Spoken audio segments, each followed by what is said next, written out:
show you Zoe. You have seen her. Come on. So you give it to somebody, give the receipt. Next time, 4 months already. After you come here, you give her. It's a very well and pampered girl right now. But she has a very good story to tell. She actually has 3 legs only. That's a lot of people think there's the other leg. Alright. And so it's actually a rescue from a puppy mill.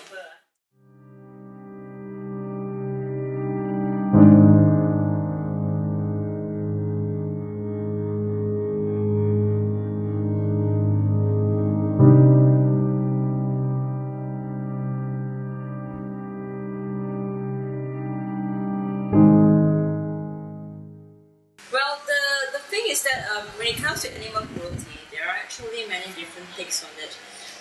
It can actually come from, for example, you are not taking care of your pet, that's animal cruelty, or all the way to inflicting pain on an animal. For example, like you are pulling the dog's ears, pulling the dog's tail, or even cutting the cat's mouth away.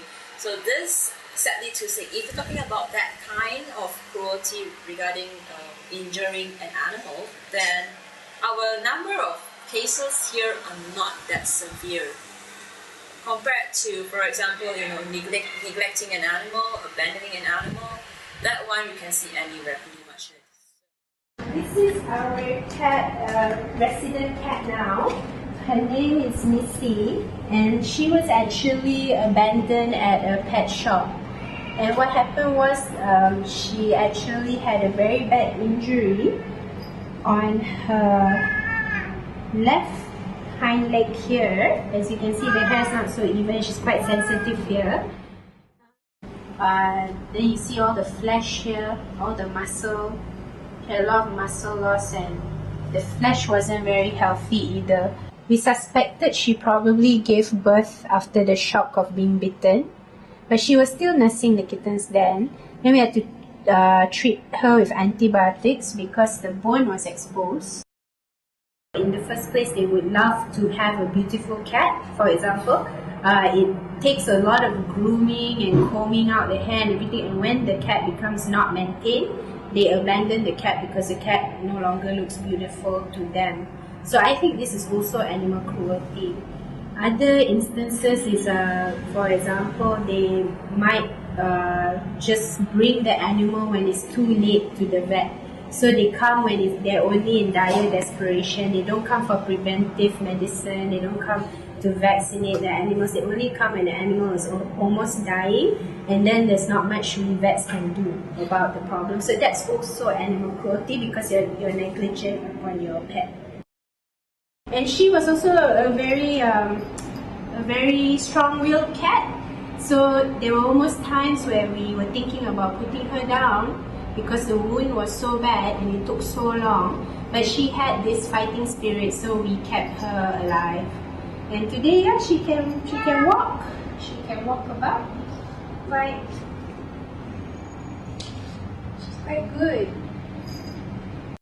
So when she came in at time, she was actually really skinny, very malnourished. Her fur was really bad. So Zoe right now, she's now our ambassador or our mascot. So she goes to school with us and she works with us. And this is her life right now. Being part of the SPCA member or the family. Yay. To me, abuses or awareness of this should start in school. Laws are made to prevent certain things from happening, right, or repeating. But the laws is there to cause or to give punishment for wrongdoing. But that doesn't stop wrongdoing. Wrongdoing comes from education, mindset of how people think. To me, the government in their moral class or moral study that is going on in schools should introduce animal responsibility in classes starting from very young age to have the younger generation a different mindset towards animal. Sadly to say, even during my time when we in school, no one actually exposes us to animals except if you have a pet at home. So that's quite a sad part about it. But right now we are quite blessed in the sense that there are a lot of schools that are out there trying to get us to come in, talk to the kids about animals, animal welfare, how to care for animals, being responsible pet owners.